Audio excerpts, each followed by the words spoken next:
who sponsored the wish flag matched up with one of the particular child's wish, and that's printed on the back.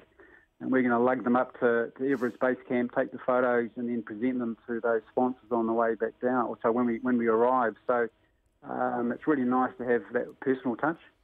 Wonderful. This charity, am I right, it supports Heart Kids through life, actually, but you don't get any government, it doesn't get any government funding? No, that's right. And what people perhaps don't understand is that congenital heart defects is the most common birth defect and cause of death in infants and young children. So literally 12 babies are born each week with some sort of heart condition. It's hard to fathom that there wouldn't be regular funding, so they are reliant on fundraising, including what we're doing.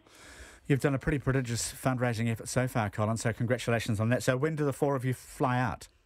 Midnight tonight. Literally finished packing now, about to jump on the plane shortly to Auckland. Midnight flight to Singapore, brief stop to Kathmandu. There's a Paul May, there's another Colin, isn't there, Colin Chapman, whom you mentioned. Paul Chicken Legs May. Name, as you can imagine, Colin Fairplay Chappie Chapman, and we've got Russell Humpty Simpson, which you can imagine that tells you a lot. His ability to negotiate terrain.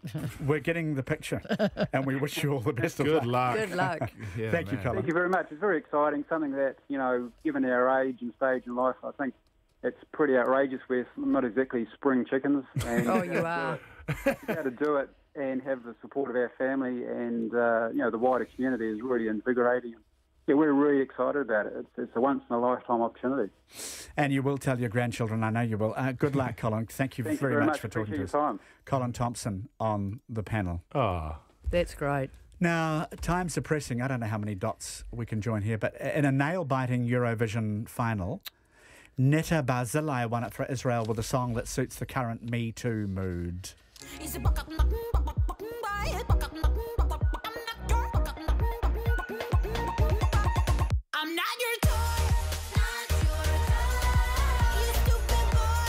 I'm not your toy, you stupid boy. I've been saying that for years. yeah, yes. God. Netta's now been accused of cultural appropriation because of her Japanese costume, but we will set that aside.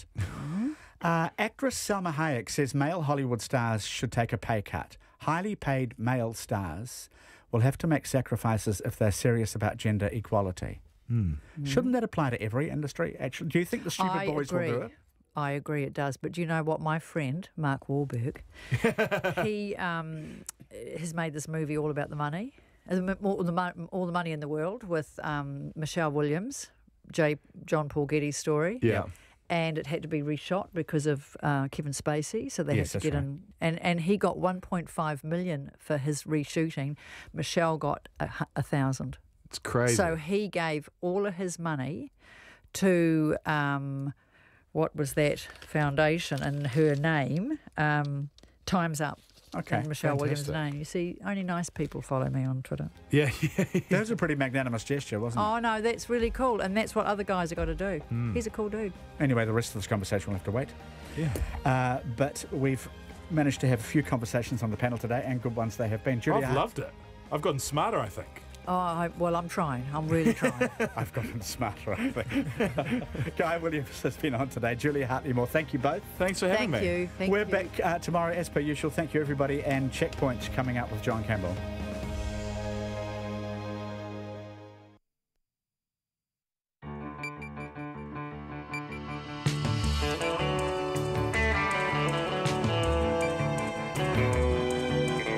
Tō te maira e hoa mai he kōrero, kei te haere he kaupapa, kei te karawhiua. Thank you for joining us tonight. Following Checkpoint's inquiries, another employer looks at how many workers have attended meetings unpaid, nurses being assaulted on the job, what is happening at Hill Morton Hospital. The EQC cap, last week we heard it can't be exceeded. We heard that quite a few times. We look at cases in which more than the cap has been paid out. What will the budget mean for tertiary institutions? Terror attacks in Indonesia. Penny Bright says the stress of having her home sold from under her for unpaid rates has given her cancer. And the Black Ferns thrash Australia to win the Canadian leg of the World Series. Their victorious captain joins us. Plus, biscuits. RNZ News at 5. Kia ora, good afternoon. Ko Katrina Batten tēnei. The Nurses Organisation is calling for assault statistics held by the Canterbury District Health Board to be audited. One of the 150 nurses working at Hillmorton Hospital's unit for acute mental health patients says staff there are assaulted by a patient once a week. The nurse says staff are worried their incident reports aren't being accurately recorded by hospital managers. The Chief Executive of the Canterbury District Health Board agrees assaults on staff are common in the unit and both near misses and actual assaults are recorded. David Mates says the DHB is working through options to address staff safety. An explosion has rocked the police headquarters in the Indonesian city of Surabaya, where multiple terrorist attacks were carried out at a Christian churches yesterday. The explosion occurred about 3 hours ago when a motorcyclist drove into the security checkpoint at the police station.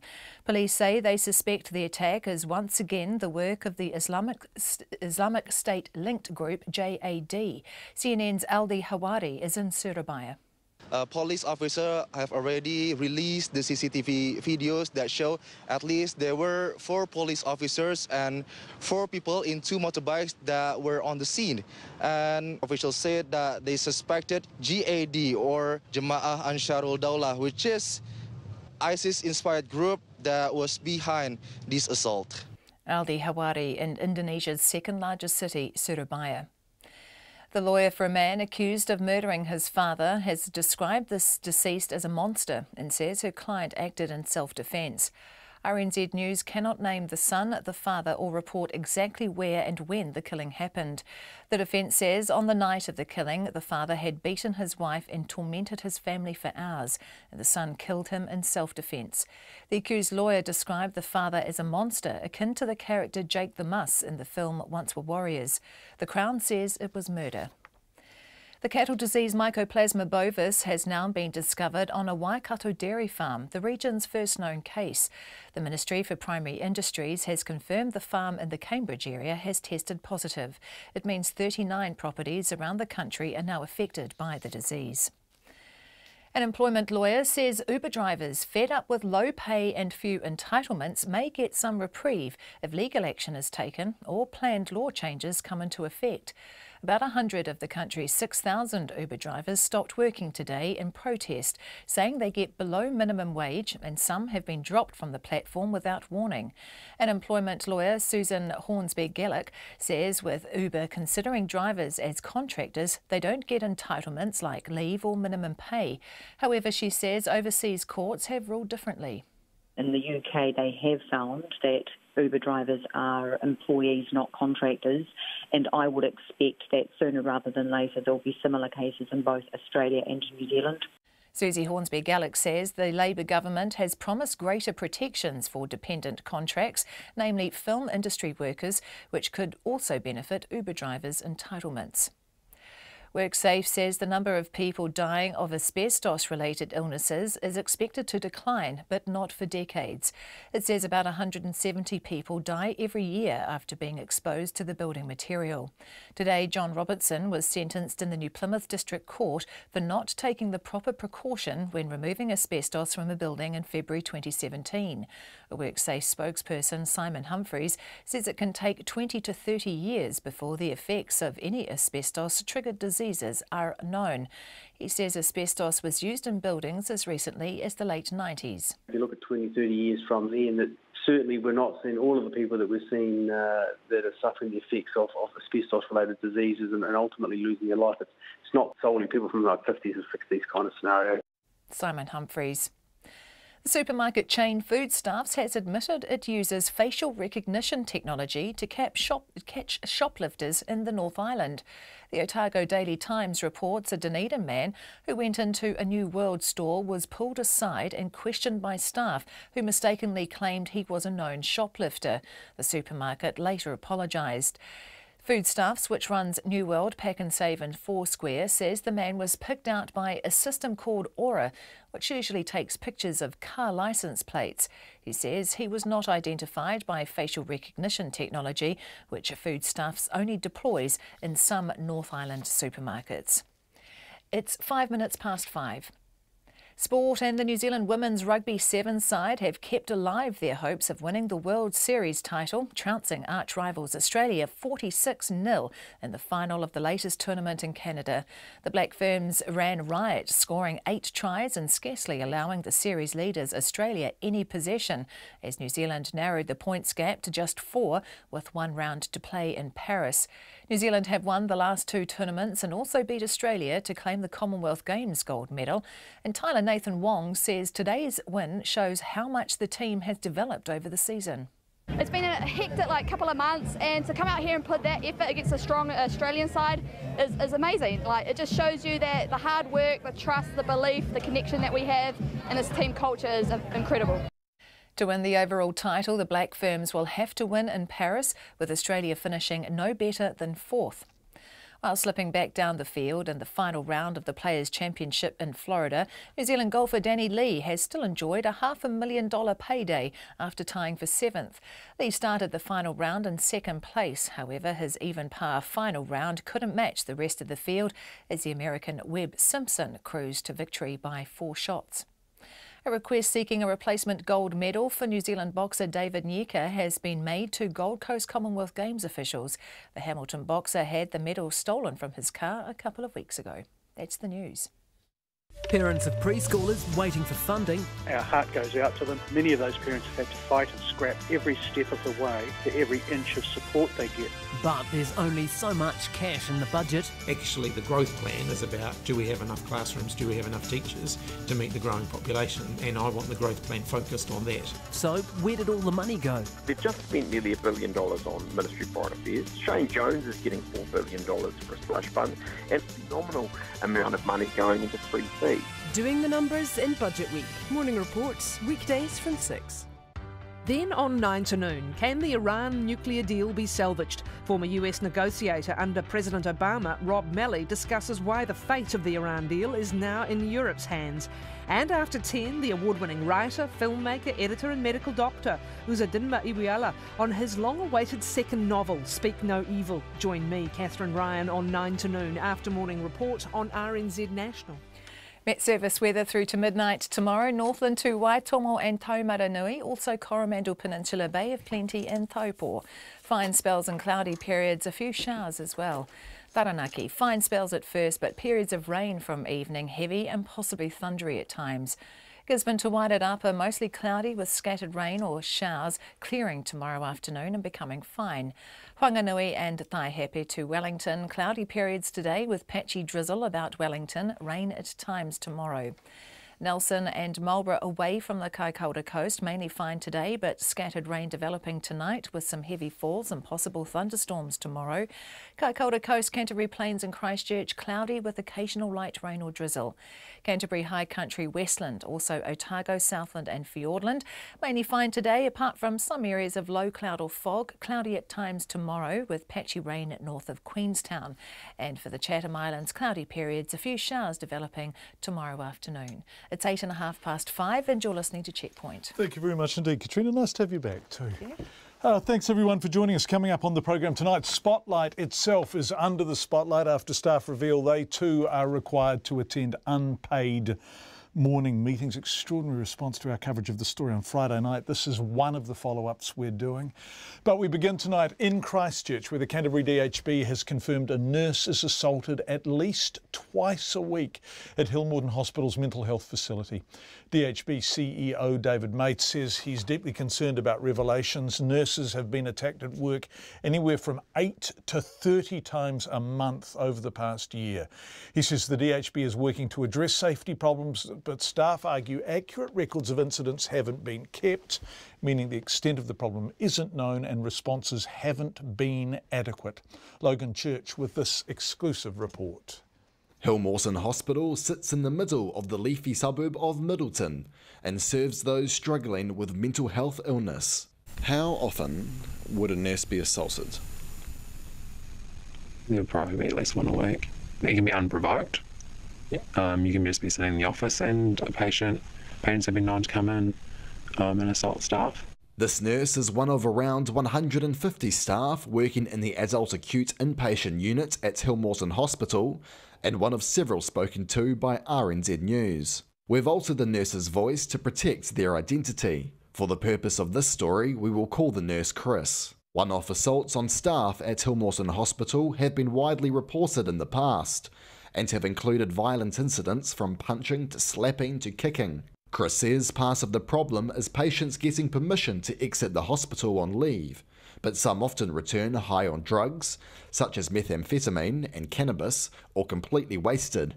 Often very aggressive, very confronting. Trying to get a urine drug screen off some of these guys is completely impossible, unless you want to get yourself assaulted. And to protect themselves from those patients, Chris says some nurses go to extreme measures. So I know nurses who will go and buy patients cigarettes and buy them food out of their own pockets so that they'll feel safe at work. When an incident happens, whether it is an assault or even just having to restrain someone, a report is filed. Chris says at least 100 incident reports are filed a month and is concerned accurate records are not being kept. The feeling on the floor from reports that we've seen is that the assaults that we're reporting don't always make it onto the official stats. I think management of mental health is trying to dampen what is going on. Chris says one quick fix could be security officers placed in the wards to provide immediate support when a nurse is assaulted. But the staff are worried it will take something terrible to happen before management takes any action. There's an underlying fear among nurses and acutes that it's going to take someone dying before something is done about this. And even then, I would have my reserves about whether that would be enough. The New Zealand Nurse Organisation's John Miller is well aware of these issues at the Hill Mawson Adult Acute Inpatient Unit. He says his organisation is calling for an audit of the assault statistics to ensure that an accurate picture of what is going on is recorded. We want them to do an audit of recorded assaults just to see if there is patterns and that they've been recorded appropriately. The program that is used, which is great, it's an online program. Once upon a time it was a paper-based process, and our members always felt that some reports around safe staffing or assaults or whatever fell into a bin, but that can't happen with an online process, which is great. So it gives us an opportunity to look at just what's happening there. The Canterbury District Health Board declined to be interviewed, but in a statement, its chief executive, David Mates, confirmed staff assaults are commonplace in acutes. In the past 12 months, it ranged from 8 to 30 per month. He says he doesn't consider it acceptable for anyone to be harmed at work, and he's deeply concerned about the situation. Mr. Mates says both near misses and actual assaults are recorded and frequently reviewed. He says the CDHB is working through a range of options to address the safety problems, including a $3.5 million acute building upgrade, investigating new staffing solutions, as well as developing new support services. John Miller says part of the problem can be traced back to the earthquakes and the mental health problems that arose from it. He says that's created a perfect storm. It is clearly as a result of nurses nursing some extremely unwell people. The acuity of those unwell people over or subsequent to the earthquake has increased, and the presentation has increased 100% plus. The Nurses Organisation has met multiple times with the Canterbury District Health Board on these matters, and John Miller thinks change is coming. But until anything happens, mental health nurse Chris has some advice for those considering working in the sector. I would say if you're looking to go into mental health, do not work in the acute inpatient unit. It is dangerous. You're going to be thrown in with minimal support. In Christchurch for Checkpoint, Logan Church. So that investigation from Logan and Christchurch, our sense is that this isn't an issue particular to Canterbury, though. If you are in any DHB in the country and you have had this experience or something similar to it, we would love to hear from you. You can text us 2101. We're happy to talk to you anonymously, of course, as we did with Chris and Logan's package, 2101, or email checkpoint@radionz.co.nz. 40 minutes past 5. We're going to continue our investigation into businesses underpaying minimum wage workers. And tonight we can reveal employees of retail chain Spotlight say they too had to attend a morning meeting every day, unpaid, as part of the job. Checkpoint was inundated with emails and texts after our story on Friday about Smith City forcing employees to do just that, attend a morning meeting every day, unpaid, over 15 years. From Whangarei right down to Christchurch, we heard from employees across more than a dozen occupations: truck drivers, supermarket workers, nurses, librarians. Among them, retail workers from the fabric, party supply and home decorating retail chain Spotlight. Now, in the last hour, the company has launched an internal investigation after Checkpoint brought this to their attention. Here's our reporter Zach Fleming with more. Spotlight opens at 9 a.m. in Christchurch, but Donna Bryth and her colleagues were expected to be there 15 minutes early, by 8:45, for a morning meeting. Donna, who was earning the minimum wage, says she wasn't paid for that time. Matters relating to the store, any information that was relevant for the day, relating to what we had on the shop floor and things like that. So it related to our work. So it was a meeting where you were given information to make you a better employee. Would that be fair? Yeah. And you weren't paid for that meeting? No, never paid for that meeting. So you were working but not being paid for it? Absolutely, yes. Assuming 5 days a week, that works out to be around $800 of free labour a year. And it seems this is widespread. Businesses across New Zealand are demanding free labour from low-paid workers every day. Checkpoint's been contacted by dozens of people since it was revealed on Friday that retail chain Smith City underpaid minimum wage workers for at least 15 years, by also forcing them to attend a morning meeting for free. And it's not just businesses. Checkpoint's been contacted by public sector workers too, from council staff to nurses and librarians. But back to Spotlight in Christchurch, Donna worked there for 5 years until she left earlier this year. Anne-Marie Brittenden worked there on the minimum wage for 5 years too. She left in late 2016. Anne-Marie says she was told the meetings were non-compulsory, but she says that was Spotlight's definition. Oh, my definition is that you better be there. You would deem those meetings to be work? Oh, most definitely. Given that we were given instructions on specials and behaviours and expectations, the number of staff who went were counted and your names were written down. So Spotlight expected you to be there, gained a benefit from you being there, but you weren't paid? Absolutely, in a nutshell. She says she raised it with her managers. There was just it's what we do. And the response to that is, what, if you don't like it, leave? Basically, yes, absolutely. Spotlight's General Manager Chris Moore wouldn't be interviewed today, but through Spotlight's PR firm, he issued a statement saying that the morning meetings are voluntary. Despite that, though, he said last week Spotlight sent a directive to all regional managers telling them to stop all meetings outside of rostered hours. The statement said Spotlight will be launching an internal investigation to make sure that all its staff have been paid fairly for all hours worked, and if they haven't been, it'll be addressed immediately. After a former Briscoe's employee contacted RNZ at the weekend saying they weren't paid for cash up at the end of their shifts, Group General Manager Rod Duke spent today seeking assurances his staff are paid for all the work they do. Is it possible there's been a slip-up? Probably. There may very well have been. But certainly right now, there has been no slip-up with the meetings, which is the Swiss City incident, and I'm halfway through checking the end of evening cash-up.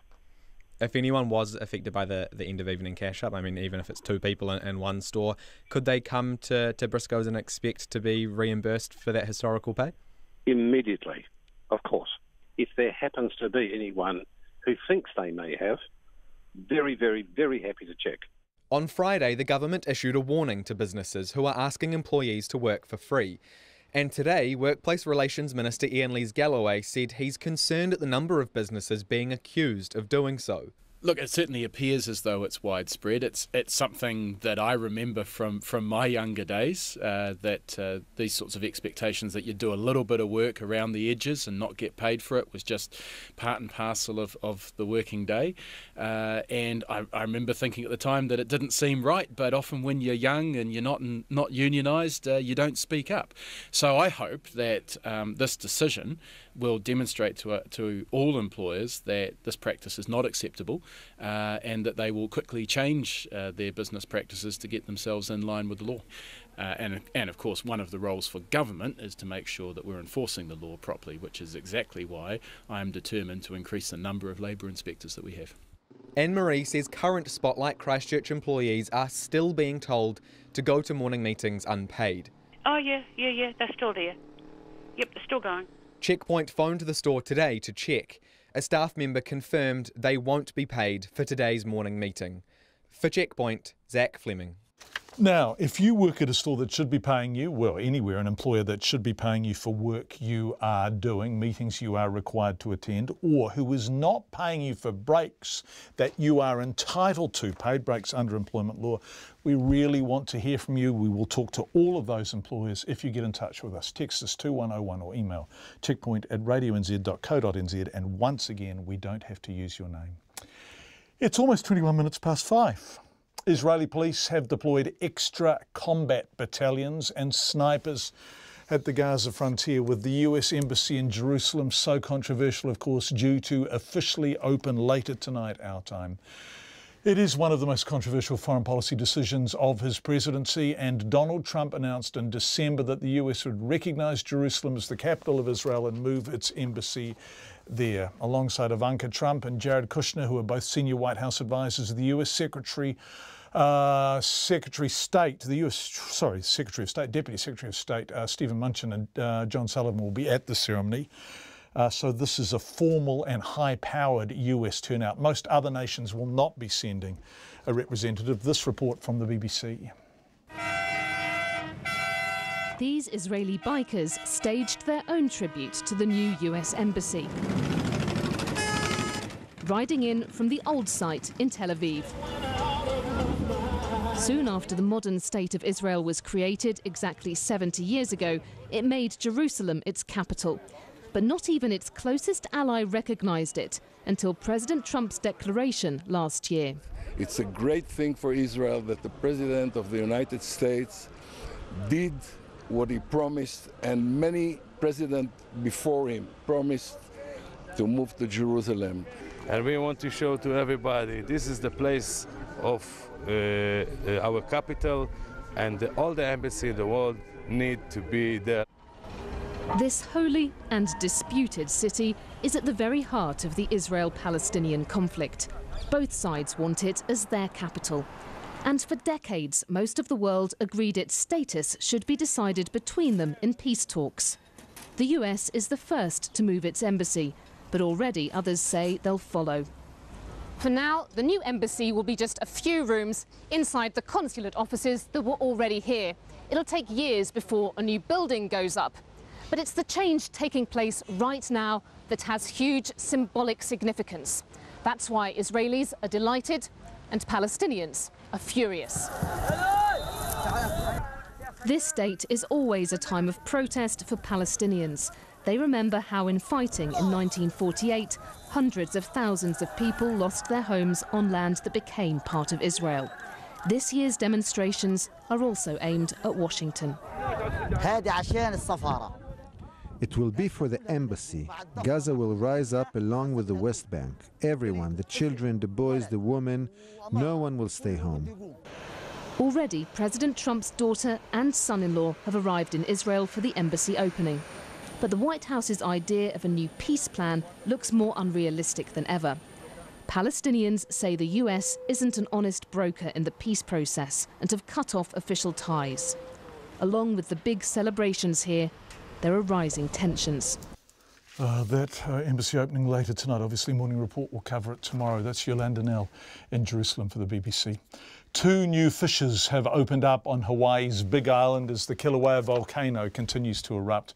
18 fissures now snake through the earth on the volcano's eastern flank, cutting through the Leilani Gardens residential area. They're all spewing molten lava, poisonous gases, you name it, sparking fresh evacuations across the island. The BBC's Andrew Plant has more. It looks like a special effect from a Hollywood film. Thick streams of lava still flowing, still advancing. The new fissure. an angry, orange, smoking scar in Hawaii's otherwise lush green landscape. This monitoring station preparing for a worst-case scenario, working out a process for emergency evacuations in the hope they won't be needed. These are areas where the helicopters can't land for whatever reason. Now that's very restricted, but we understand that if someone is in an area we can't land and they need help, we're going to have to hoist them out. The Kilauea volcano has been erupting for 8 days now and shows no sign of slowing down. This new split in its flank as the pressure inside searches for a release. Thousands have now left their homes, not just the lava, but the toxic gases a real danger. The US Geological Survey team has said that more fissures are likely, and there is the possibility this highly active volcano could just be warming up for a series of even more explosive eruptions. That report from Andrew Plant with the BBC. Let's turn now to some sport before the headlines at 1:30 and to a record thrashing of Australia by the Black Ferns in the Canadian final of the World Rugby Series. 46-0, the highest ever score against Australia by New Zealand, the highest ever winning margin against Australia, and the greatest number of tries against Australia by the New Zealand women's sevens team, 8.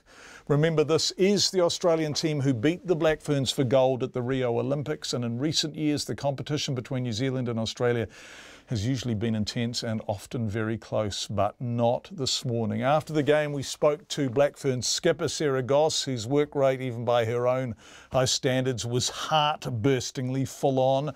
46-0, I said to her in tones of stunned amazement.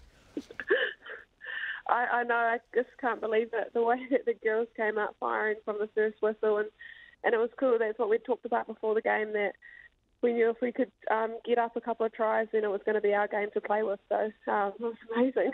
Yeah, never a true word spoken. You got up 8 tries. Yeah, it was the amount of girls, the amount of effort that the girls put in the preparations, and to, I suppose, come close in games like the quarterfinal and the semi, and then to blow away that final was totally amazing. Yes, and it's amazing in the context of the fact that it was Australia playing. This is the team that beat you at Rio for gold at the Olympics, of course. They beat you by 31 points in Sydney in January, but since then you won gold at the Commonwealth Games and the Aussies were playing at home and you beat them well, and now 46 points over them in Canada. What's changed?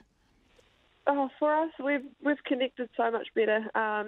Like we call each other sisters, and that's what our team's about at the moment. We're a huge family, and to be able to spend time together we spend a whole month together at Com Games in Kirikishu, and that's just taken our game to another level. And obviously now in Canada, it's only a couple of weeks later. We just keep growing and growing, and that's what happens when you enjoy what you do and everyone wants the same goal.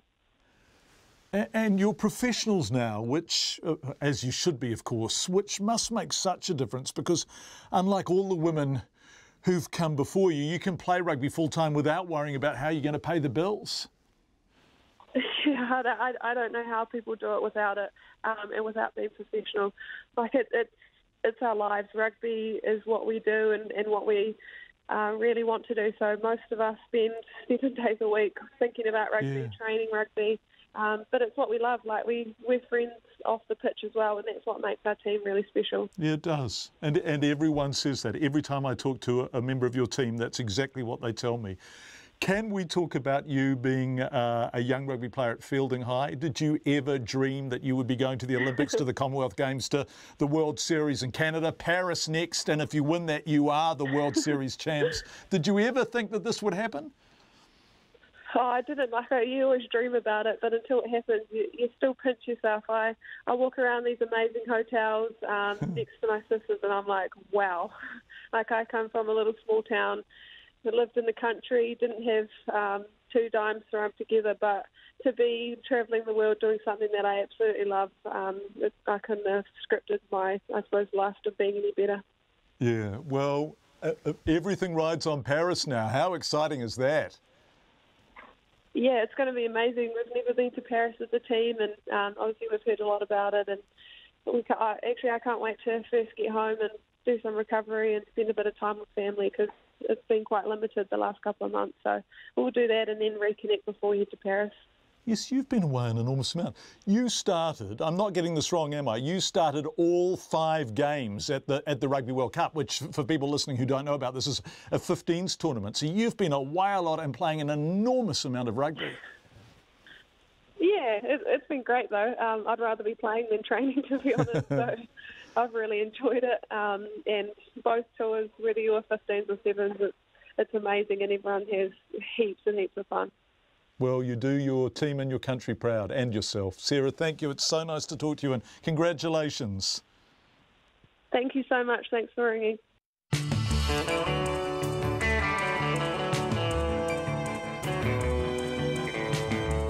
They really are a fantastic group of women to deal with, those Black Ferns. It is 5:30. Coming up on Checkpoint, an Auckland barrister says EQC may be liable for botched repairs if it can be proven builders were either given narrow scopes or finished jobs knowing other work needed to be done. This is the issue that is going to be fought out in court, obviously, and it's potentially a very big one. Veteran activist Penny Bright says the stress of having her home sold from under her for unpaid rates has given her cancer, and it's the end of an era. Why are Girl Guides ditching their famous biscuits after 60 years? We're also going to look forward to the budget and tertiary education and what may be ahead for that sector. Lots of feedback already from people who work in the mental health system throughout the country, and also from people who aren't getting what they should be getting for their working day. Text us 2101 or email checkpoint@radionz.co.nz. Business Next. Nona is back, but before it all, also back, Katrina Batten. The nurses' organisation wants an audit of assault figures held by the Canterbury District Health Board to make sure managers are recording such incidents accurately. A nurse at Hillmorton Hospital in Christchurch says staff are attacked by mental health patients every week. The nurses told Checkpoint patients given leave to go out often return to the hospital high on drugs, and some staff buy them cigarettes and food to protect themselves. The chief executive of the DHB, David Mates, agrees assaults are common and says it's working to address staff safety. Indonesia's chief security minister says the police and military will step up security after a series of deadly suicide attacks by a group linked to Islamic State. At least 10 people were injured today after a motorbike blew up at a police headquarters in Surabaya. Yesterday, a family of suicide bombers, including children, killed at least 13 people in attacks on churches in the East Java city. The lawyer for a man accused of murdering his father says on the night he died, the father had beaten his wife and tormented his family for hours. She says the son killed him in self-defence. RNZ News cannot name the family or report exactly where and when the killing happened. The Crown maintains the father was murdered. Mycoplasma bovis has now been discovered on a dairy farm in the Waikato region for the first time. The Ministry for Primary Industries has confirmed a farm in the Cambridge area has tested positive. It brings to 39 the number of properties around the country affected by the cattle disease. An employment lawyer says Uber drivers in Australia and New Zealand may get better work conditions if changes made overseas are followed here. 100 of the country's 6,000 Uber drivers stopped work today in protest at their low wages and poor working conditions. Susan Hornsby-Gallick says with Uber considering drivers as contractors, they don't get entitlements like leave or minimum pay. Those are the headlines. I'm back at 6. Bruce Livingston said he stopped buying Girl Guide biscuits when the recipe changed. Did you notice it had changed? Yes. Oh, okay. Yes. Did you? Yes, actually, that's what I've noticed. The recipe has changed. They're not quite what they used to be. Right. Not quite as buttery, Right. I don't think. And they're also smaller and they're thinner. It's bad. It's bad. Oh, Katrina Batten. I have a thing about things like that. Yeah. They're getting smaller and thinner And all the time. meaner. Every year. Yeah. Every year. Boo. Thanks, KB. Thanks. And thanks, Bruce Livingston, for setting Katrina off. By golly. Oh. Known as back doing business this week. Don't ask me, I don't know anything about these biscuits. No. The Trustpower has reported a strong lift in its annual profit, right? Wet weather boosting its hydro production at top prices. That's right. If wet weather's boosting its production, should the prices remain top? I know that's asking you to editorialise. They won't. Good. They won't. Otherwise, we'd give Katrina a Girl Guide biscuit and set her on them. That's right. No, actually, so for the 12 months ended just in March, that was their full year result, their profit, net profit, was up a third on last year. So last year they made 94 million. This year 129 million. They also got more customers, partly because they're offering broadband services as well. So people are saying, "Oh, I'll take the broadband services. Oh, I'll take your power as well. Thank you very much." Give us those profit figures again. It's a big yeah, well, up a third on last year. So last year was 94 million. This year 129 million, which is a pretty good profit. But however, they've warned that next year it's not going to be as good, and because of the things that you just said, that normal generating conditions will be what they'll have this coming year. So they're not expecting every year to be like last year. Right. There you go. Does that help make you happy? It does. Yes, it John? does. Thank you. It does, and it's as it should be. Mercury is to buy a 20% stake in the Australasian energy operator Tilt Renewables. So we're staying in energy. Yeah, that's right. Now, so Trustpower used to own Tilt, demerged themselves from that. And that's another reason why their profit's not going to be as good this coming year. And that, in any case, Tilt has been held by the trust that owns Trustpower.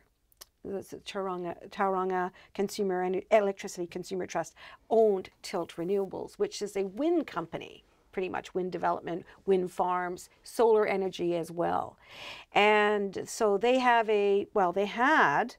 a 26% stake in the company. That's Tilt. Yeah. And they've sold 20% to Mercury. Right. Yeah. So Mercury's bought that stake, the first 19.99%, with an option to buy another 6%, which would give them quite a healthy stake in that company. Over 50% of that company is owned by Infratel. And that's an Australian, so Infratel, which is a utilities investment company, owns 51% of Tilt in Australia and New Zealand. I'm going to ask listeners to repeat all of that back. Is that too much? Yeah. Who owns Tilt? Tilt is owned primarily owned by Infratel, which owns 51%. Mercury now owns 19.999, add-on could potentially buy another 6%. Right, thanks, Nona. Does that all make sense now? Yeah, it does. Is that clear? And actually, you want to know how much they spent on it? Yes. $144 million. Wow, which values Infratel's stake as 2.5 times that? No, yeah, sure. Where's my calculator? You think it was confusing before. Yeah. Right, what happened on the markets? Okay, well, overall, our market is up 0.4%. That's another record high, 8,713. Is that clear? Yep. Yeah, okay. And our dollar is steady at 69.6 US cents, 92.1 Australian, and 51.3 pence. Just before we go, your hockey team is Winnipeg? Winnipeg Jets. Go the Jets. Go the Jets. Yeah, there you go. Thanks, Nona. We return now to the EQC cap, covered at length last week on Checkpoint and leading to some fascinating feedback. The case was that of Georgina Hannafin, but it applies to a growing number of Christchurch homeowners who've bought properties with unresolved earthquake problems that EQC has either missed or repaired inadequately. Now, when private insurers say it's not our responsibility that EQC has mishandled this and we're not touching it, what does the homeowner do? Well, they go back to EQC, of course, but we can't pay you more than cap, says EQC, which they did repeatedly on Checkpoint last week. Of course, the CEO joined us on the program and said it over and over again because that's what the law said. But then we heard from listeners who say they can pay over cap because they have. And we heard from a barrister who tells us why EQC might be liable to after all. Confused? Well, Bridget Burke's sorting it out for us. At least 676 Canterbury homeowners are saddled with severely degraded assets through no fault of their own, and nobody will take responsibility. Some have negative equity. The property owners, now collectively known as the Onsolds, purchased homes in Christchurch post-quake, believing the houses had been repaired.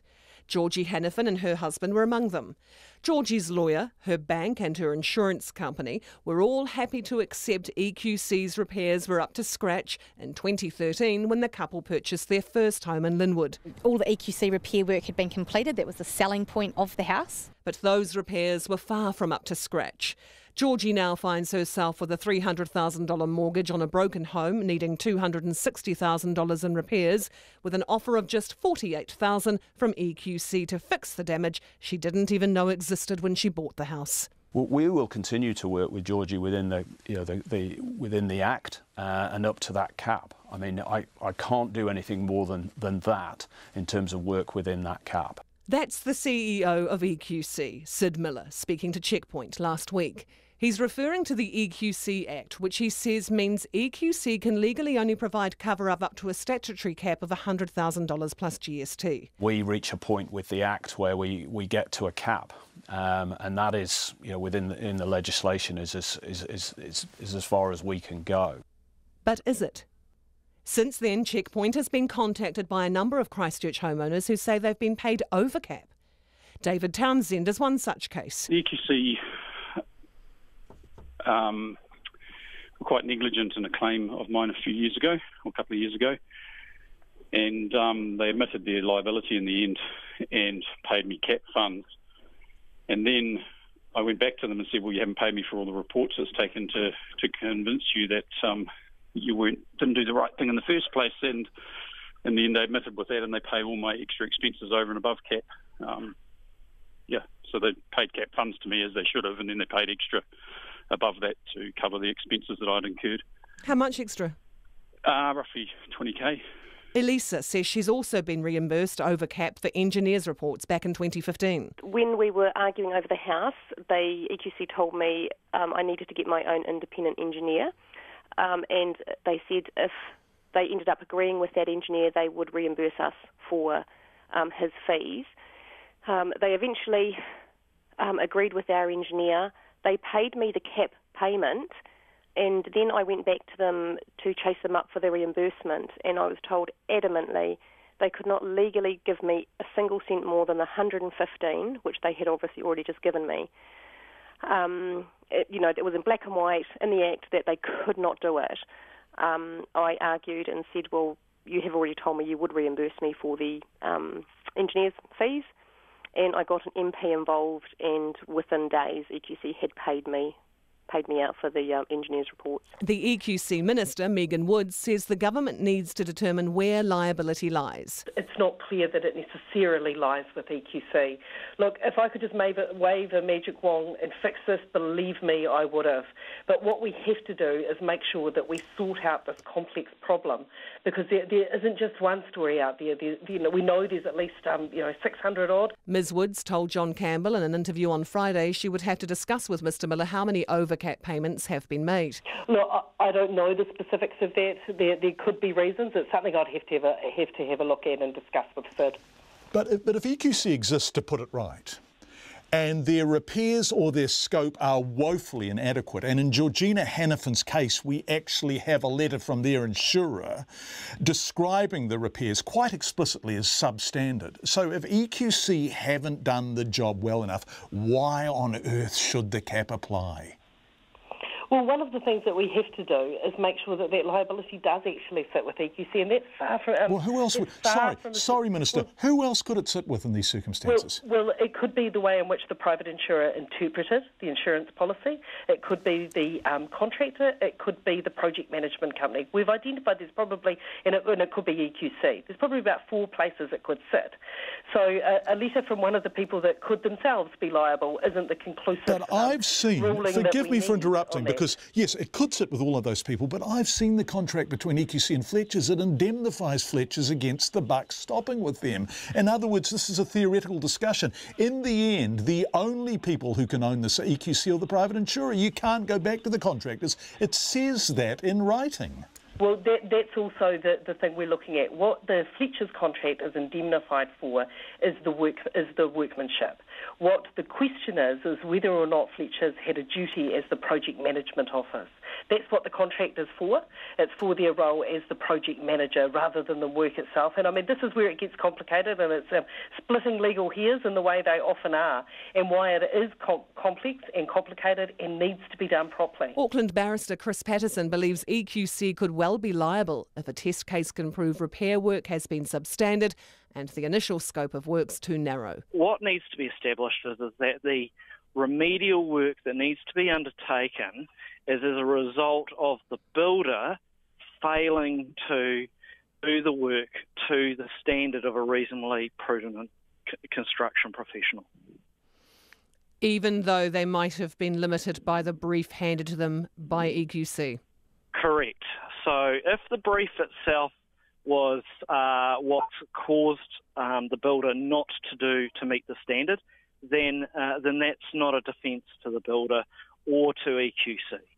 If, for example, a builder could see that there was a need to replace more than just one part of the foundations in a house, and just simply chose not to bring that to the attention of the owner, then there could be potentially a claim failing to advise of a known risk. EQC said it didn't have exact figures on how many times it had made over-cap payments, but in a statement confirmed there were 4 scenarios in which it could do so.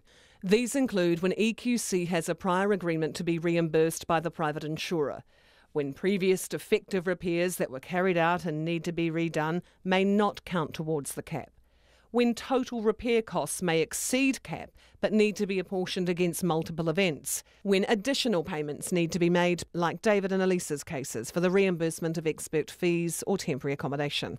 For Checkpoint, Bridget Burke. 14.5 to 6, a lot of feedback coming in from people who work in the mental health system or who know people who do. I'm not going to read it out because we're going to get in touch with you, particularly those who are describing first-hand experiences of having been assaulted. Thank you so much for getting in touch with us. We're also hearing from a lot of people who believe they are doing work that they should be paid for and they are not being paid for, and we will be in touch with you too.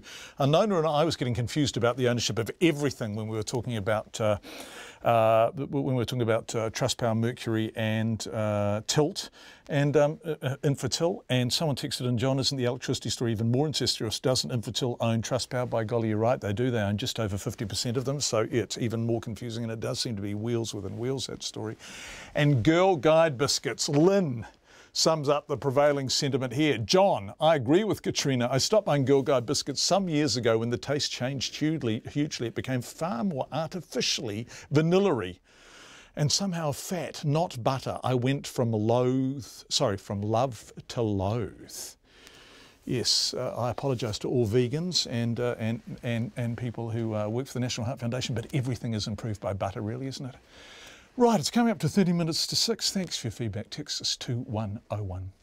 A lawyer for a man accused of murdering his father says the dead man lived the lifestyle of the once for Warriors character, Jake the Muss.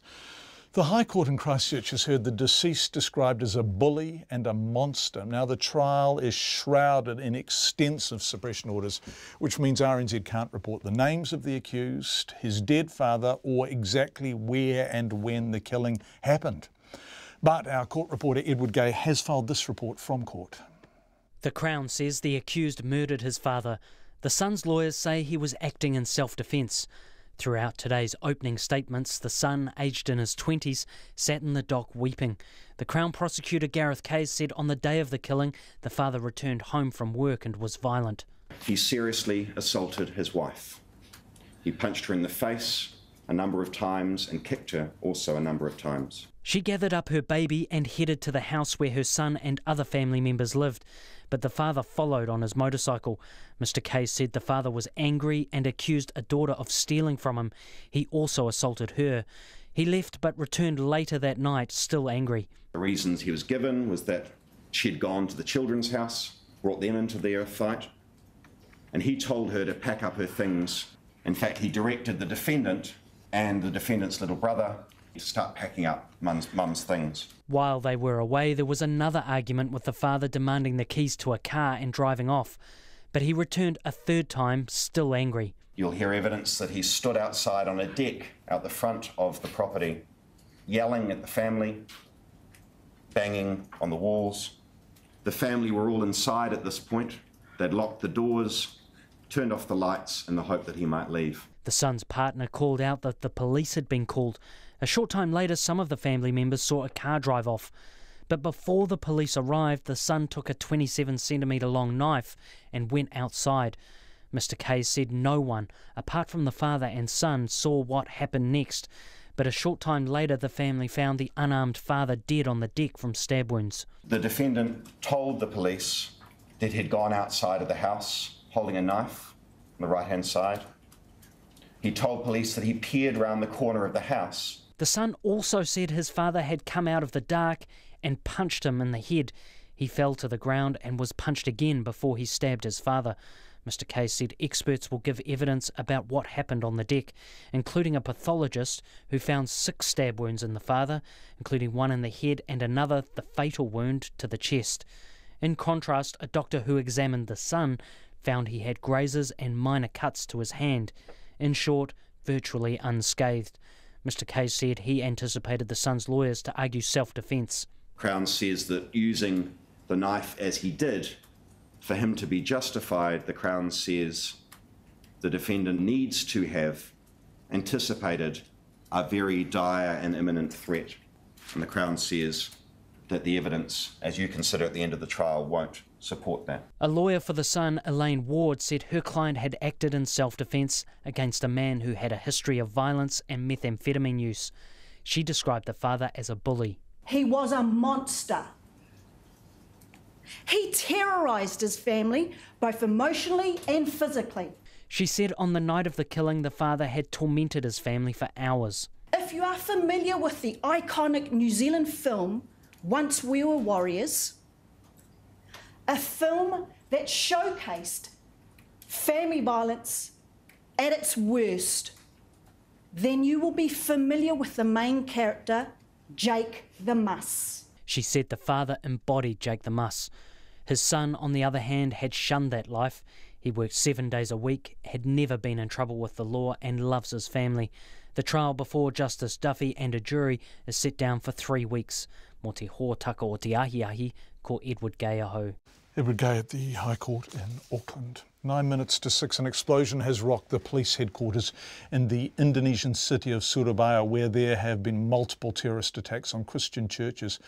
The explosion occurred about 2 o'clock New Zealand time this afternoon and involved a motorcycle which drove into the security checkpoint at the police station. It's still not clear how many people have been killed or injured. However, security is being stepped up at churches across Surabaya and across the entire country following the deaths of at least 13 people in the church attacks yesterday. It's emerged that just one family was behind those attacks, which have been claimed by Islamic State and its Indonesian supporters, JAD. The Indonesian president has labelled the attacks as barbaric and as an assault on his country's culture and values. The BBC South Asia correspondent Jonathan Head reports. Blazing motorbikes marked the site of one of the 3 attacks. All suicide bombers, say the Indonesian police, and all from the same family, including a mother and 2 daughters aged 9 and 12. A known Islamic State media outlet has claimed that the attack was the work of its loyalists. The police believe the family had recently returned from fighting with IS in Syria. President Joko Widodo visited the site and called for Indonesians to fight the scourge of extremism. We have ordered the police to track down the networks of the perpetrators at source. We will not tolerate this kind of cowardice. I'm calling on everyone to fight terrorism, which is against the values of all religions and our national values as a nation. This isn't the first time churches have been targeted by Islamic militants in Indonesia. An IS-linked group was also blamed by the authorities for the attack 2 years ago in the business district of the capital, Jakarta, in which 8 people died. The worst terrorist bombing in Indonesia on the holiday island of Bali in 2002 killed more than 200 people, including 28 British tourists. Indonesia is the world's most populous Muslim nation. Tracking and containing a dangerous radical fringe has been a challenge for its security forces for the past 2 decades. They have had many successes. But this attack by a single family is a reminder that with hundreds of Indonesians returning from the war in Syria, the threat is still a very real one. Jonathan Head, the BBC's Jonathan Head reporting there. It's coming up to 6 minutes to 6. A lot of feedback coming in, and we're going to bring it to you. Those of you who are getting in touch with us about the jobs you have where you don't think you're being paid for the work you're doing, or those of you who work inside the mental health system who are getting in touch with experiences of having been assaulted on the job, we will get in touch with you. Thank you. We're hearing from quite a few people and we really appreciate it. Right, this one's for Katrina Batten. Girl Guiding New Zealand says their decision to ditch their famous biscuit was not influenced by a recipe change or the number of sales. or even Katrina going off at 5:30. Girl Guide biscuit lovers across the country were left stunned after it was revealed at the weekend the organisation planned to drop the pantry staples, stating members were spending too much time selling them. Well, now some parents are worried membership fees will be hiked to cover costs or lost revenue. Katie Scotcher reports. 9-year-old Sarah Lawrence is a keen Girl Guide biscuit seller. Her mum, Tanya, pays $85 a term in membership fees and is worried that bill could rise significantly to cover the income Girl Guiding New Zealand will lose when it stops selling the biscuits next year. I think it could have an effect on a lot of families. You know, when you have sports fees and school fees, it's just another one on top, and you know, another $10 or $20 a term might be the tipping point for a lot of families. Biscuit sales currently make up a third of the Girl Guide's annual income, and its chief executive, Susan Coleman, says it is possible membership fees will have to help make up the shortfall. Ms Coleman confirmed they're not dropping the cookie because of a recipe change. She says she's heard the recipe changed in the past, but it hasn't in the last 6 years. And as a celiac, Ms Coleman hasn't eaten a Girl Guide biscuit since 1992, so couldn't say if she's ever tasted a difference. She says even if the recipe had changed, that didn't affect sales or the organisation's decision to ditch the sweet treat. Whether or not the recipe changed, it had no influence on the decision to stop selling them. We decide how many biscuits we choose to order from Griffin's, and we have based that around our ability, which has a lot to do with the number of girls that we have, based on our ability to sell those biscuits out in our communities. And maybe it's a sign of the times, but people on the streets of Wellington weren't too worried that after more than 6 decades, the biscuits are set to go. There used to be such a quality to the taste. I guess this one may have been a different variety. Yeah, so I was a little taken aback. I buy them to support the cause, that's all. I haven't brought any in years. Just, I don't know, I haven't really thought about it. I used to sell them as a kid, but haven't brought them in years. I don't, mainly because I'm a poor student and cannot afford to. I'd like to in the future, but I heard they may be getting rid of them. Paula McEwen has fond memories of selling the biscuits in Paikokariki 30 years ago. She and her friends would walk around the small town for hours, knocking on doors to sell the cookies. She says the experience taught her valuable life lessons. How to talk to people that you know, because you needed to talk properly to somebody that you don't know, and, you know, use your manners and all that sort of thing, and have the confidence to do it. And then also to take rejection when people said no, that, you know, it was okay. That if they said no, then you just like, okay, cool, thanks, and carried on to the next place. Girl Guide biscuit fans still have time to get their hands on the vanilla-flavoured biscuit. 35,000 cartons will be manufactured this year and are expected to remain available until early next year. For Checkpoint, call Katie Scotcher Tēnei. It's like Gulliver's Travels, our feedback. Some people are saying they're delicious. What's wrong with you, Katrina and John, and all your listeners complaining about Girl Guide biscuits, and others are saying, yuck, they used to be so good. Katrina styles, and they're not any good any longer. I would say it's a 50-50 split on the Girl Guide biscuit front. Thank you.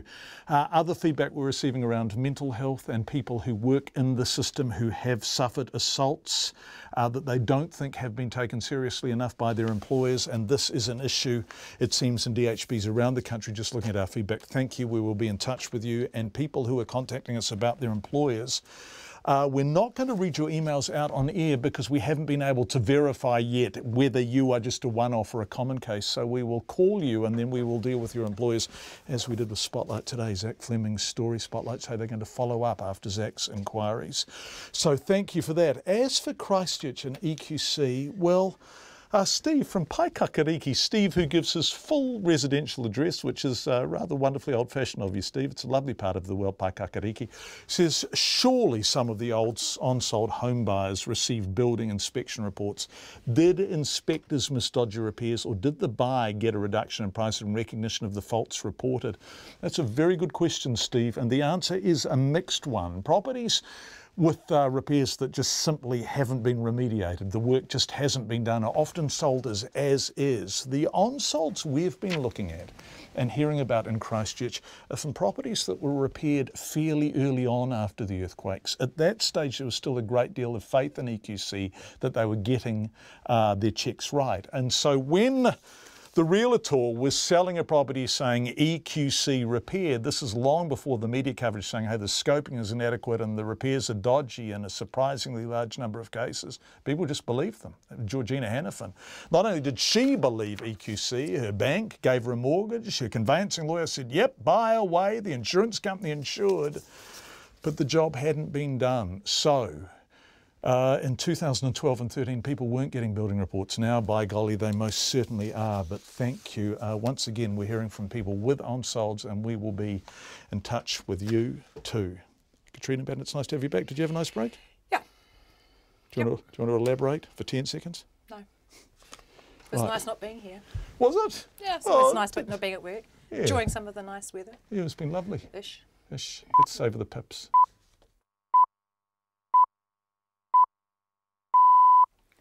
RNZ News at 6. Kia ora, good evening. Ko Katrina Batten aho. Nurses want an audit of assault statistics at the Canterbury District Health Board. One nurse at Hillmorton Hospital's adult acute inpatient unit says staff are assaulted by mental health patients about once a week. The nurse says staff are also worried incident reports aren't being accurately recorded by hospital management. John Miller from the nurses' organisation says they want an audit of all assault statistics to ensure they're accurate and also to see if there are patterns. The program that is used, which is great, it's an online program. Once upon a time it was a paper-based process, and our members always felt that, some reports around safe staffing or assaults or whatever fell into a bin. But that can't happen with an online process. John Miller. The Canterbury DHB's Chief Executive, David Mates, says assaults on staff are common at the Hillmorton's acute unit, and the DHB is working through options to address staff safety. Tertiary institutions and their staff are hoping Thursday's government budget will deliver funding increases. Institution leaders have told RNZ News government funding has not kept pace with cost increases over the past decade. Sandra Gray from the Tertiary Education Union says there are lots of demands on this year's budget, but it's time for the government to show it values tertiary education. We don't have a lot of hope that this is going to be the budget that actually turns things around, but we want to signal that this government has a real plan for how we make sure that all Kiwis can have access to things they need, like a tertiary education. Sandra Gray says most institutions have had to make cutbacks in recent years in order to make ends meet. The Prime Minister has released a letter outlining Winston Peters' responsibilities while she's on maternity leave. Mr Peters, who's Deputy Prime Minister, will step up when Jacinda Ardern takes 6 weeks off after her child is born. Ms Ardern says she's publishing the details due to the extreme public interest. There is already guidance on how this operates. We've already undertaken these kinds of situations in the past. The only thing that's different is the length of time. There has been a lot of questions, so for the sake of clarity, we've been quite happy to put out what is our usual functioning way of functioning out in the public domain.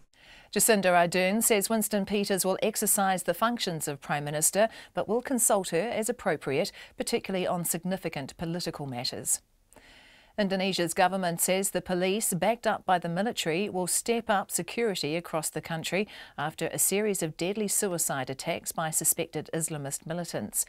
Officials say it's still not clear how many people died when a bomb exploded this afternoon outside police headquarters in Indonesia's second biggest city, Surabaya. Yesterday, suicide bombers attacked 3 churches in the city, killing 13 people. The BBC's Simon Clemenson has the details. Video footage of the incident shows 2 motorbikes approaching a police checkpoint. Officers step up to speak to the drivers and are apparently caught in the blast, although it's not clear how many people were killed or injured. There have been a number of bombings by Islamist militants in Indonesia recently. Sunday's attacks at 3 churches were blamed on a couple and their 4 children who'd recently returned from Syria. At least 13 people were killed and dozens injured. Responding to the latest incident, the country's president pledged to push through new anti-terrorism legislation. Simon Clemenson reporting. Pledges from North Korea to reduce tensions and renew ties with its southern neighbour have led to a property boom along the heavily fortified border between the two countries. Demand for property in small towns and sparsely populated rural areas around the demilitarised zone is surging on expectations of an influx of people and investment. For decades, the DMZ has been a different kind of hotspot, the scene of sometimes deadly military provocations and daring defections from the north. Hopes are high with Kim Jong-un set to meet US President Donald Trump in Singapore next month after his recent summit with his South Korean counterpart and 2 trips to China to meet its President Xi Jinping. The High Court has heard a veteran activist, Penny Bright, owes Auckland $90,000. She'll find out by Wednesday whether the forced sale of her home to pay the overdue rates can be averted. Todd Nile reports. Penny Bright hasn't paid rates for 11 years, arguing the council is not transparent enough. The court is partway through selling her Kingsland home after earlier ruling the Auckland Council should be paid what it's owed. Ms Bright told the court today she has incurable cancer and won't back down. The council's lawyer says staff sympathise with her, and if Ms Bright agreed to pay rates at some time in the future, the sale could still be averted. The judge reserved his decision on Ms Bright's bid to halt the sale and seek a judicial review. I Tamaki Makoro, ko Todd Nile tēnei. A study has found older people with dementia are more likely to have bad tooth decay because they can't take care of their teeth. The University of Otago's survey of almost 1,000 people in nursing homes found those with dementia had worse dental health, highlighting how memory loss can affect regular brushing and flossing.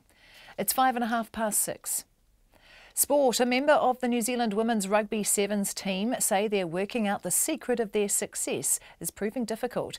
The Black Ferns Sevens trounced arch rivals Australia 46-0 in the final of their latest round of the World Series in Canada. They ran 8 tries, scarcely allowing series leaders Australia any possession as New Zealand narrowed the points gap to just 4 with 1 tournament to play.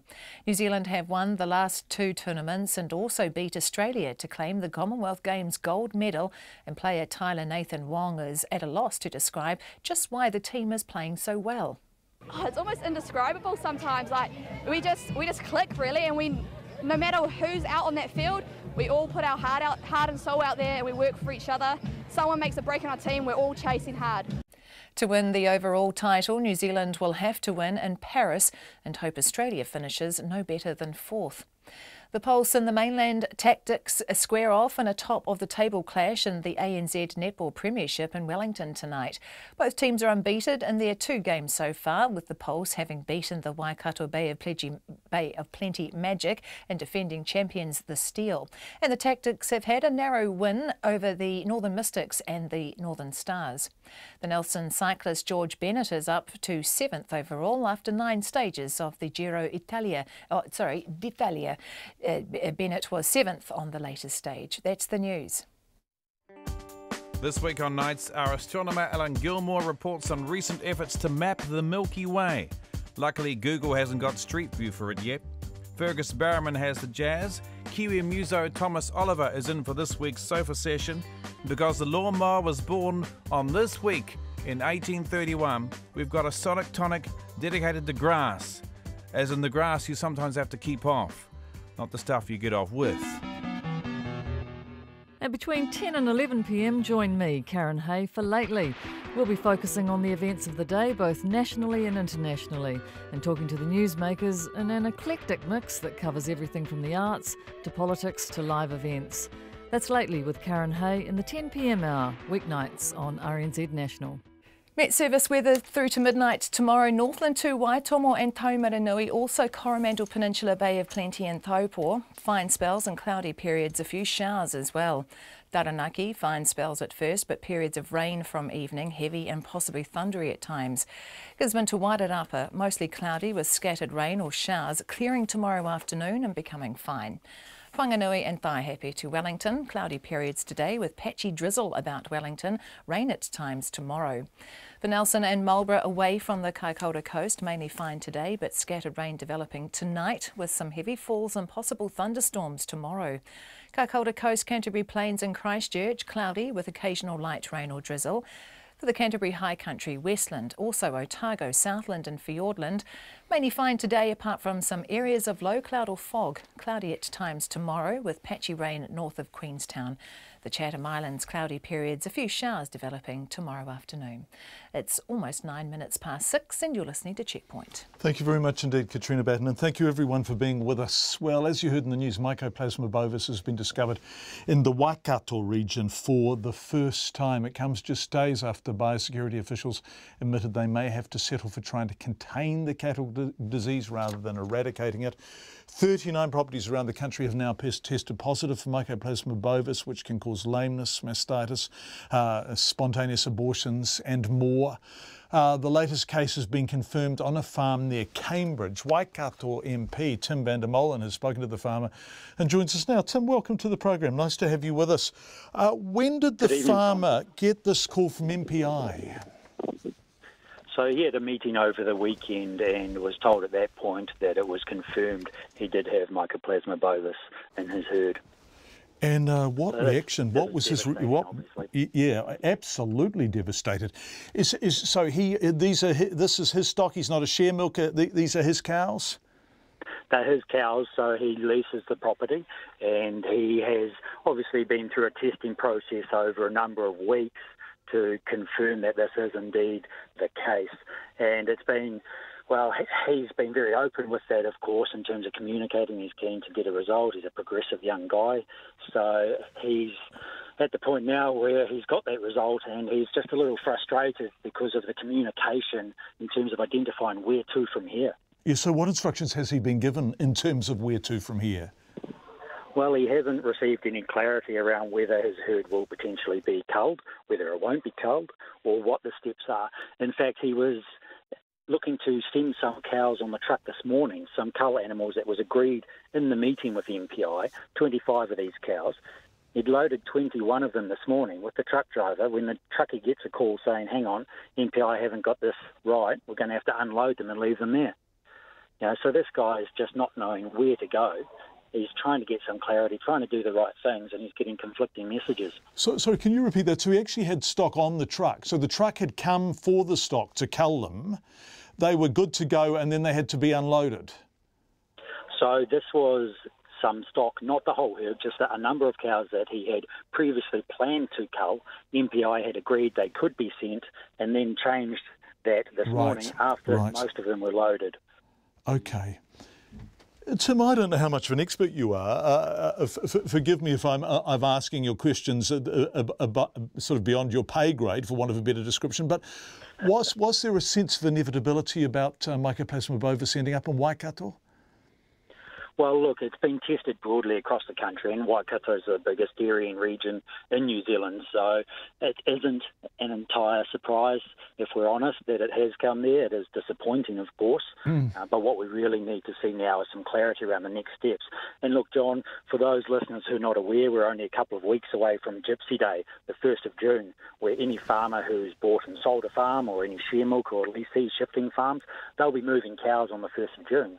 So there's potentially a massive number of animals about to transition from one farm to another, and that obviously has implications for the management of this as well. Yes, it certainly does. And are protocols being discussed around that? Because what we were told initially was going to be contained is now on 39 farms and rising, right?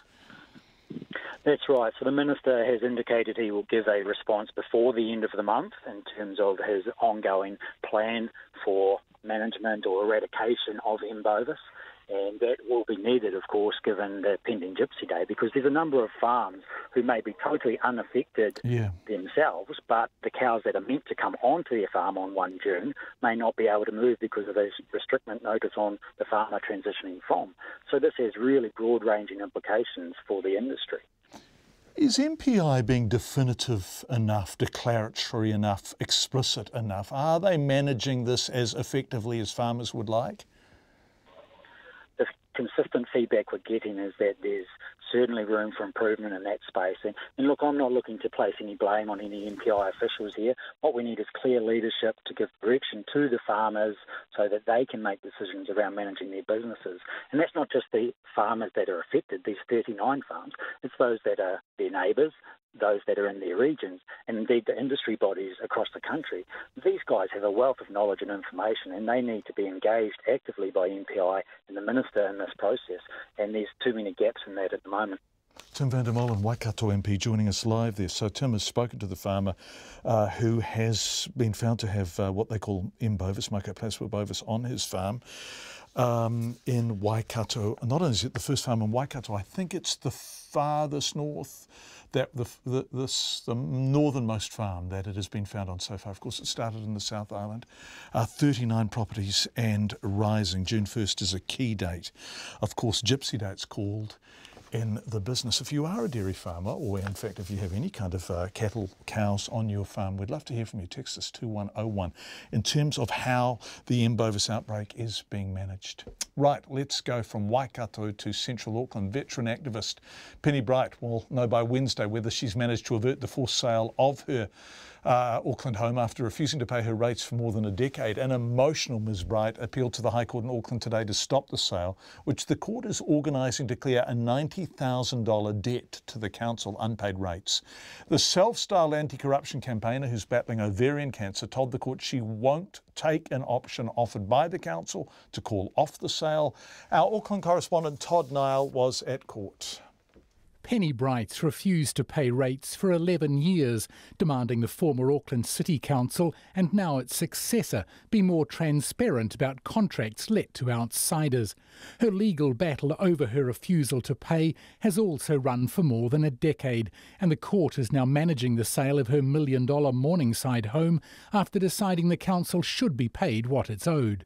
Ms. Bright told the court she learned last week she has incurable ovarian cancer and choked up as she argued her case. What does the forced sale of my freehold home mean?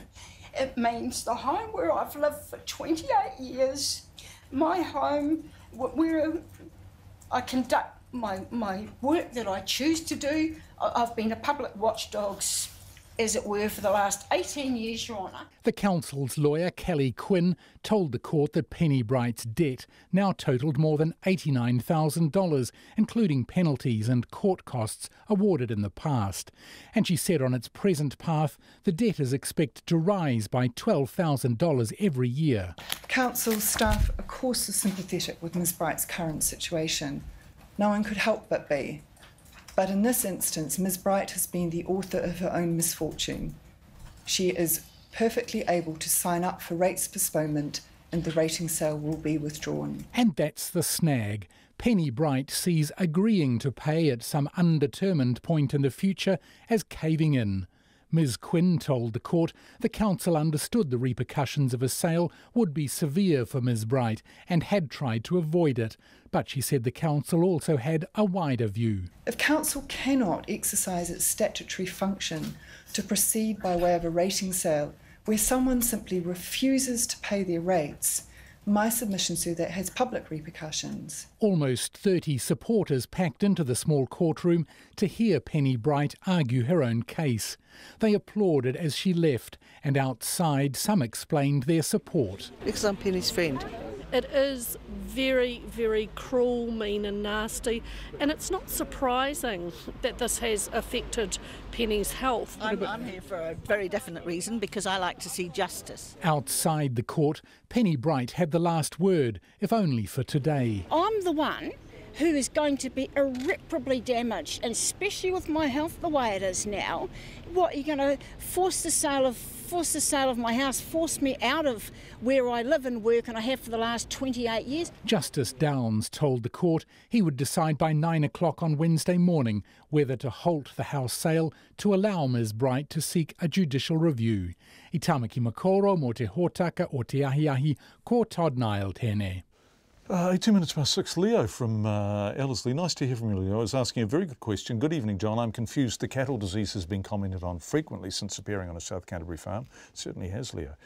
It's subsequently been identified in a number of different parts of the country. I'm not a farmer, but how did the disease get into the original farm in the first place? It's a really good question, Leo, and we'll try to get an answer for you because it's a question worth answering. Danny from Waikato is saying, John, as eradication has not worked, let's stop the culling. Thank you. We're going to look at this and talk to a dairy farmer with it, although I don't think we're going to get hold of them in the next 12 minutes, but we appreciate your feedback. And Girl Guide biscuits, by golly.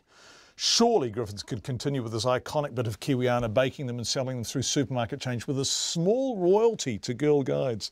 At 70, I well remember the knock on the door for the biscuits and coincidentally grew up beside the Waifetu stream directly across from the Griffin's factory. John from New Plymouth. That was in Lower Hutt. I think my first ever school trip was to the Griffin's factory. And I think we were given one of those tin boxes with a couple of each biscuits in. By golly, that was a treat. Girl Guide biscuits, says Helen, if they're such good revenue earner, why not look at how they're sold instead of stopping altogether? How about teaming up with a supermarket or sell online and cut a couriering deal with a decent freight forwarder? Yes, unsubtle hint, says Helen, agreeing with John from New Plymouth. Thank you. All of you, some lovely reminiscences about Girl Guide biscuits. The government's flagship policy of free fees for first-time tertiary students has hogged the headlines, but hasn't provided much relief for universities and polytechs struggling with years of small student subsidy increases. Current government spending on polytechs, universities, wānanga industry training and private institutions tops $3 billion a year, with a further $1 billion going on student loans and allowances. It's a figure the institutions themselves say is not enough. The previous government delivered minimal funding increases and now the sector's hoping for a change. Well, as part of RNZ's special pre-budget series, our education correspondent John Gerritsen looks at what may be ahead for tertiary education. Tertiary institutions are not expecting largesse from this Thursday's budget, just some relief after a decade of austerity. During its 9 years in power, the national-led government significantly increased per-student subsidies for a few subjects, but for the most part delivered minimal or even zero increases and told the sector to enrol more foreign students if it wanted more money. Sandra Gray from the Tertiary Education Union says by its calculations that's left tertiary education spending $3.7 billion short of where it should be, and it's taking its toll. That has real-world impacts in terms of the fact that we've had, 130 reviews or so in the last year of programs of teaching, of libraries, of support services, and we've seen cuts to services, cuts to teaching, cuts to where we'll deliver, and it has real-world effects, of course, on the bottom line. Sandra Gray says there are a lot of demands on this year's budget, but it's time for the government to at least begin the process of restoring tertiary education funding. We don't have a lot of hope that this is going to be the budget that actually turns things around, but we want to signal that this government has a real plan for how we make sure that all Kiwis can have access to things they need, like a tertiary education. Institutes of Technology and Polytechnics have been particularly hard hit by a downturn in enrolments and the lack of funding increases. The Education Minister, Chris Hipkins, says the future of the sector is probably one of the biggest challenges facing the government in tertiary education. But he says it won't be solved by simply increasing funding. It's not just a case of saying, oh gosh, we'll put some more money into that and that'll solve the problem. It won't. We could pump a lot more money in and still be having this discussion 5 years from now. So, we've taken that one out of the too hard basket, which I think is where it was parked by the previous government, and said, okay, what does a future for work-based vocational education look like in New Zealand? Charles Finney from the National Body for Institutes of Technology downplays the challenges facing the sector. He says most are going well, but he acknowledges that a funding increase would be welcome. Certainly, funding has not kept pace with costs. Part of that has been filled with increasing focus on international students, and then there's been a big focus on cost cutting. So in terms of the budget, any increases in per student funding levels would be greatly appreciated by the sector and money well spent. Universities are the biggest tertiary institutions and they have problems of their own. Canterbury University has been trying to recover student numbers since the 2011 quake, and its neighbour Lincoln is continually struggling with profitability because of its small size. But Chris Whelan from Universities New Zealand says the entire sector is feeling the pinch. We've had now the best part of 15 years of a long-term real decline in funding per student. Looking at just the last decade, for example, university costs have gone up by about 53%. Crown funding for tuition has only gone up by about 40%.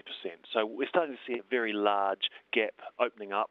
Chris Whelan says that's starting to affect quality and is partly to blame for universities' steady drop in the main international league tables. We're starting to see a real pressure on the New Zealand university system just to maintain quality. The universities are having to do things like cut staff-student ratios, and we're seeing the same sort of pressures in a whole range of other areas.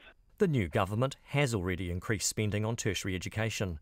One of its first actions was to begin rolling out its free fees policy and increase student allowances by $50 a week at a total cost of $380 million in the current financial year. The National Party believes that means the government now has little money to spend on other areas of tertiary education. Jonathan Gee from the Union of Students' Associations disagrees. He says it's not an either-or situation, and he's hoping the budget will deliver even more for students. There needs to be some urgent attention to other areas of student support that haven't yet been addressed, such as a lack of a postgraduate allowance, such as the age discrimination placed on those over 40 in terms of the student allowance and loan living costs as well. But based on the signals so far and the demands on the government's coffers, those in the tertiary sector aren't holding their breath that this Thursday's budget will provide a large funding boost. Mo te hōtaka o te ahi, ko John Gerritsen tēnei. 6:24. Uber drivers say they've left steady jobs to start driving, being lured in by promises of flexible working hours and a decent income. But what's followed has been a harsh reality, as they say they're now earning less than the minimum wage and struggling in some cases to make a profit and get by at all. A number of Uber drivers took the day off today to highlight their situation. And our reporter Sarah Murphy in this case, has been looking at this. About 100 Uber drivers in Auckland and Wellington chose not to work today to protest against low pay and other issues with the ride-sharing platform. Some of them gathered at the Auckland Domain this morning, so we booked an Uber and headed there from RNZ's Hobson Street office. Hi, how are you? Good, how are you? Good, thank you. There are about 6,000 registered Uber drivers in New Zealand, many of whom, like our driver, use it as a part-time gig. I only do Uber once in a week, which is on Mondays, as I have another full-time job. I just work if I need to have some extra cash. But while it's extra cash for many, some say the cut taken by Uber, 25 to 28%, on top of the costs of running the vehicle, makes the take-home pay below minimum wage. I make around $10 an hour. When I calculated all my taxes after paying everything, I found like making only $10 an hour, so which is not really worth driving. Drivers say they also have issues with insurance, tax and deactivation policies, but it's difficult to voice their concerns because the only way to contact the company is via email or the app itself. And they say the pressure and stress of it all is affecting their mental health. If you do this kind of job, you get a lot of unsatisfaction, stress, anxiety, depression, and there's so many health issues. So how long one driver can work like that? He's not a robot. Employment lawyer Susan Hornsby-Gallick says on the face of it they can't get the benefits of being employed. Uber says that these people are independent contractors. That means they have no minimum rights. No rights to minimum rates of pay, no leave entitlements or any of the other protections that employees do get. However, she says courts overseas, including in the UK, have ruled Uber drivers are employees, so there could be a similar case to be made here. We apply roughly the same tests as the UK and Australia in terms of whether somebody is an independent contractor or an employee.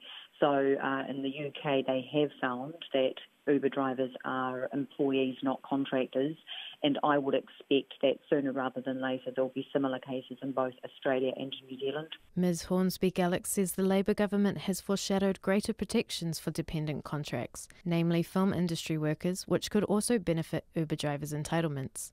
A spokesperson for Uber said that they are dealing with the concerns raised by drivers in a variety of ways and have introduced initiatives, including paid wait time, fuel discounts and ratings protection features. The spokesperson said earnings vary depending on when drivers choose to use the app and the type of vehicle they choose to drive.